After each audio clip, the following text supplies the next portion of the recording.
So hello everyone, welcome back to HP Amit Education, a digital teaching institute. So this is our new biology class and today we are going to discuss about anatomy of frog. तो आज हम जानेंगे frog की anatomy के बारे में। तो सबसे पहले आपको पता होना चाहिए, जब हमने एनिमल किंगडम पढ़ा था, कि जो फ्रॉग है वो कौन से हमारे पास क्लास के अंदर आता है, कौन से फाइलम के अंदर आता है। तो ये सबको क्लियर होना चाहिए। So let's discuss. अगर हम फ्रॉग की बात करें तो क्लास होती है एम्फीबिया, क्लास है एम्फीबिया। और नेक्स्ट अगर फाइलम की बात करें तो कॉर्डेटा के अंदर आता है फ्रॉग। ठीक है, एम्फीबिया होती है और कॉर्डेटा है इसका फाइलम। और अगर हम बात करें फ्रॉग की, तो फ्रॉग कैसा एक एनिमल है, जैसे ह्यूमन बीइंग की बात करें, हमारी खुद की बात करें, वी आर वार्म ब्लडेड। ठीक है, एंडोथर्मिक जो है एनिमल के अंदर हम आते हैं। अगर हम बात करें फ्रॉग की, एम्फीबियंस की, these are cold blooded animals. ठीक है, कोल्ड ब्लडेड होते हैं और कोल्ड ब्लडेड को पोइकिलोथर्मिक एनिमल्स भी बोला जाता है। ठीक है, पोइकिलोथर्मिक एनिमल्स भी बोला जाता है कोल्ड ब्लडेड को। नेक्स्ट अगर हम बात करें फ्रॉग की एनाटॉमी, अगर देखें, कॉमन इंडियन फ्रॉग का नेम होता है रेना टिग्रेना। फ्रॉग की एनाटॉमी अगर देखें उससे पहले हम डिस्कस कर लेते हैं कि जो फ्रॉग होते हैं, जब इनके सामने कोई डेंजर आता है या एनिमी होता है तो ये अपना कलर चेंज कर सकते हैं।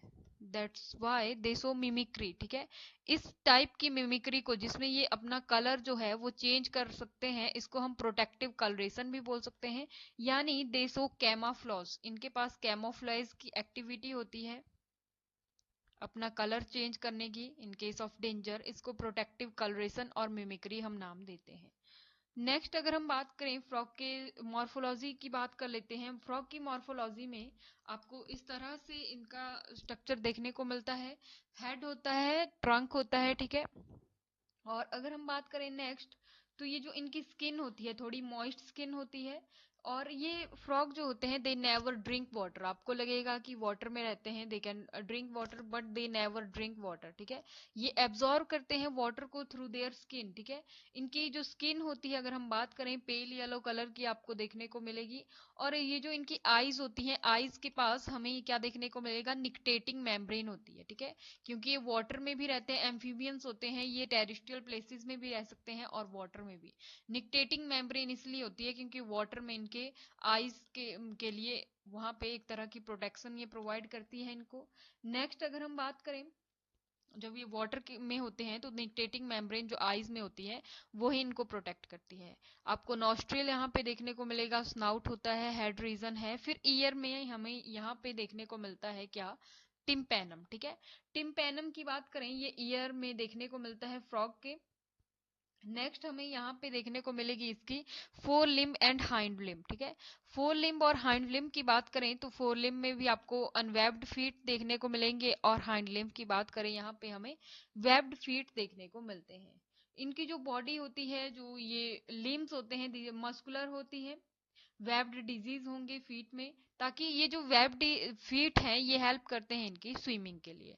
अब हम बात करें, ये जो फ्रॉग होते हैं दे show sexual dimorphism. What is sexual dimorphism, यानी मेल और फीमेल में कुछ डिफ्रेंसिएशन होती है। मेल और फीमेल जो फ्रॉग होंगे उसमें हमें कुछ जो है डिफरेंसेस देखने को मिलते हैं, जिसको हम सेक्सुअल डाइमॉर्फी भी बोल सकते हैं, सेक्सुअल डाइमॉर्फिज्म भी बोल सकते हैं। यानी जो मेल फ्रॉग होता है, मेल फ्रॉग के केस में इस तरह का वोकल सैक देखने को मिलता है। वोकल सैक किस में देखने को मिलेगा, मेल फ्रॉग के केस में। नेक्स्ट अगर हम बात करें, वोकल सैक के अलावा यहाँ पे कॉपुलेटरी पैड भी होते हैं। जो इनकी फोर लिम्ब होती है उनका जो फर्स्ट डिजिट होगी वहां पे कॉपुलेटरी पैड देखने को मिलता है। ठीक है, ओनली एंड ओनली मेल्स के केस में। और फीमेल के केस में ये जो कॉपुलेटरी पैड होंगे, वोकल सैक्स होते हैं, ये अब्सेंट होते हैं मोस्टली। और बॉडी की बात करें, जो मेल फ्रॉग की बॉडी है वो थोड़ी स्लेंडर होती है और डार्कर इन कलर होती है, और फीमेल की बॉडी थोड़ी लाइटर कलर होती है। अगर पूछा जाए कि frog can show sexual dimorphism, और सेक्सुअल डायमॉर्फिज्म में भी कौन कौन से ये कैरेक्टर शो करते हैं, तो मेल के पास वोकल सैक और जो होते हैं कॉपुलेटरी पैड प्रेजेंट होते हैं। सो ये हो गई ओवरऑल मॉर्फोलॉजी जो फ्रॉग की है। नेक्स्ट अगर हम बात करें, तो फ्रॉग की अनॉटमी हमारे पास आती है, जिसमें हम डाइजेस्टिव सिस्टम इनका पढ़ेंगे। तो अगर हम बात करें तो देखिए यहाँ पे सबसे पहले हमें ऊइसोफेगस देखने को मिलेगी, ठीक है। ऊइसोफेगस के बाद अगर हम बात करें नेक्स्ट आपको देखने को मिल रहा है यहाँ पे स्टमक भी विजिबल है, ठीक है। पहले यहाँ पे मस्कुलर फेरिंक्स आएगा, ठीक है। ऊइसोफेगस से भी पहले की बात करें तो यहाँ पे फेरिंक्स रीजन देखने को मिलेगा, फिर आपको ऊइसोफेगस यहाँ पे विजिबल होगी, फिर लीवर देखने को मिलेगा।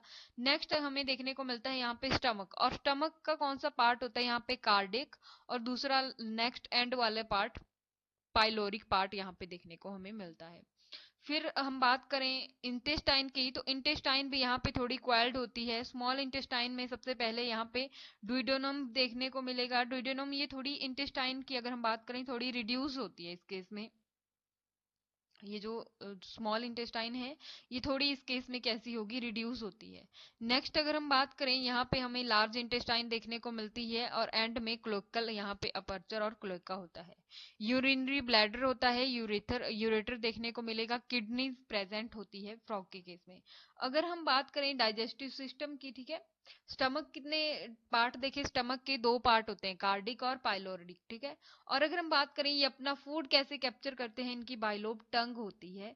और फूड जो है जब ये स्टमक के अंदर जाएगा तो स्टमक के पास क्या होगा, HCl होता है, कुछ डाइजेस्टिव जूसेस भी होते हैं, और HCl एसिड भी अगर हम बात करें प्रेजेंट होता है। ये जो डाइजेस्टेड फूड है ये HCl की प्रेजेंस में वहां से फिर पास हो जाता है, और ये जो partially digested food small intestine में जाएगा स्टमक से, उसको हम चाइम बोलेंगे। उसके इसमें क्या बोलेंगे, चाइम बोलते हैं।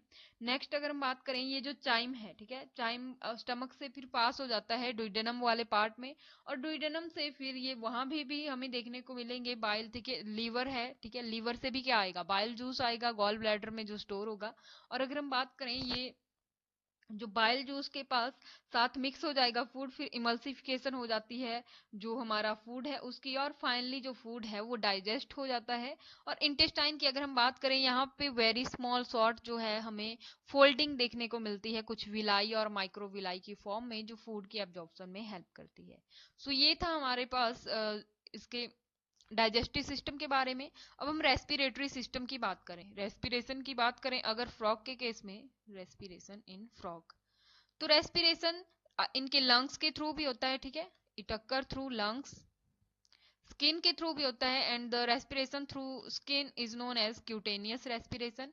The respiration occur through lungs is known as pulmonary respiration.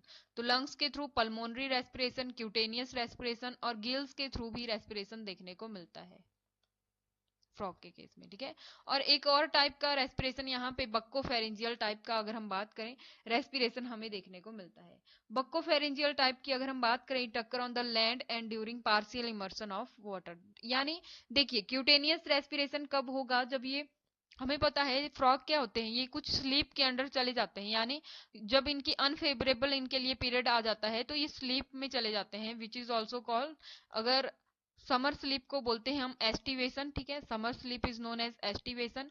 और अगर हम बात करें कि ये थोड़े टाइम के लिए हिडन हो जाते हैं, हाइबरनेट हो जाते हैं विंटर के टाइम में, ठीक है, तो उसको हाइबरनेशन बोलते हैं। आजकल बरसात के मौसम में तो आपको देखने को मिलेंगे, लेकिन अगर हम बात करें समर में एस्टिवेशन बोलते हैं उसको, समर स्लीप, और विंटर में हाइबरनेशन बोलते हैं।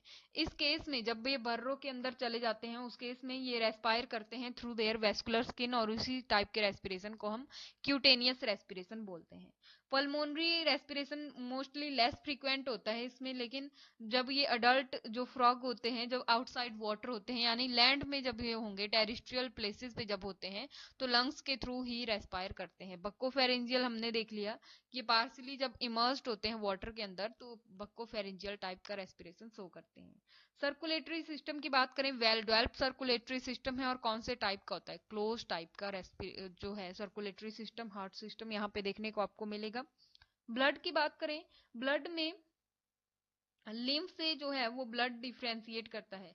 फ्रॉग के पास लिम्फेटिक सिस्टम भी होता है, ठीक है, और लिम्फ क्या होती है, लिम्फ में हमें आरबीसी और प्रोटीन नहीं देखने को मिलती है। ब्लड का ऐसा पार्ट जिसमें आरबीसी और प्रोटीन नहीं होती है उसी को हम लिम्फ बोल सकते हैं, ठीक है। हार्ट का स्ट्रक्चर देखें तो मस्कुलर होगा, ठीक है, क्लोज टाइप का हार्ट है, मस्कुलर है, और हमें पता है कि हार्ट की जो है डेवलपमेंट कौन सी जर्म लेयर से होती है, मीजोडर्म से, ठीक है, मीजोडर्मली डेराइव्ड होता है जो हमारा हार्ट होता है। यानी फ्रॉग का हार्ट भी मस्कुलर मस्कुलर है। नेक्स्ट अगर हम बात करें कितने चैम्बर्ड इसके हार्ट में देखने को मिलते हैं, तो आपने बहुत बार सुना होगा कि एम्फीबियंस में 3 चैम्बर्ड हार्ट पाया जाता है। तो फ्रॉग के केस में भी ऐसा है। 3 चैम्बर्ड में से भी अगर हम बात करें 2 हमें आर्टरिया देखने को मिलते हैं। तो देख सकते हैं आप, लेफ्ट आर्ट्रियम और राइट एट्रियम, ठीक है। 2 यहाँ पे एट्रियम है, और अगर हम बात करें एक सिंगल वेंट्रिकल देखने को मिलता है। सिंगल वेंट्रिकल है और 2 यहाँ पे एट्रियम देखने को मिलते हैं।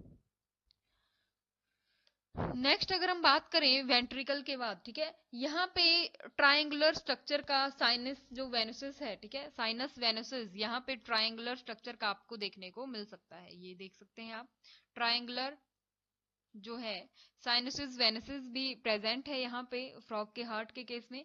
ये रिसीव करता है मेजर जो ब्लड होता है थ्रू देयर पल्मोनरी वेन्स, ठीक है। ये जो वेन्स होती है, वेना केवा होती है, ठीक है, ये यहाँ पे ही होती है साइनस वेनेसिस में ही, ठीक है। ये ही मोस्टली जो है हार्ट से जो है हार्ट के लिए ब्लड लाता है और उसको फिर पास करता है। वेंट्रिकल की बात करें, ventricles are open in sac like structure, जिसको हम कोनस एट्रियस बोलते हैं, ठीक है। कोनस जो एट्रियस है उसमें ये जो वेंट्रिकल है ये ओपन हो जाता है। अगर हम बात करें क्या ये जो फ्रॉग होते हैं ये डबल सर्कुलेशन शो करते हैं, नो, ठीक है। अगर हम बात करें ऐसे थोड़ा बहुत कर सकते हैं, लेकिन पूरा कंप्लीट डबल सर्कुलेशन इस केस में नहीं होती है, ठीक है। जो एट्रिया है वो तो डिफ्रेंशिएट करते हैं, लेकिन एट्रियम के बाद में जो ब्लड जाएगा वो तो वेंट्रिकल में जाएगा, वेंट्रिकल तो सिंगल है, तो इनकम्प्लीट डबल सर्कुलेशन यहाँ पे शो की जाती है जो फ्रॉग्स होते हैं उनके द्वारा। फिर अगर हम बात करें जब एक्सक्रीटरी सिस्टम होता है फ्रॉग के केस में, ये किस टाइप के ऑर्गेनिज्म है, यूरियोटैलिक हम बोल सकते हैं। Frogs are ureotelic. यूरियोटैलिक क्यों बोला, क्योंकि ये जो इनका अमोनियम, ये जो वेस्ट है, मेनली वेस्ट मटेरियल होता है, दिस इज यूरिया, ठीक है। यूरिया को सिक्रेट करते हैं ये। और आरबीसी, यहाँ पे आरबीसी बहुत ही यूनिक टाइप की आरबीसी इनको देखने को मिलेगी। जो आपने देखा ब्लड की हम बात कर रहे थे, तो आरबीसी यहाँ पे न्यूक्लिएटेड होती है, ये याद रखिएगा आप। ब्लड सेल्स जो होती हैं उसमें प्लाज्मा भी होगा, डब्ल्यूबीसी भी होती है, ठीक है, ल्यूकोसाइट्स जिनको बोल सकते हैं आप, प्लेटलेट्स भी होती है, लेकिन आरबीसी न्यूक्लिएटेड होती है, ठीक है। Nucleated RBCs are present.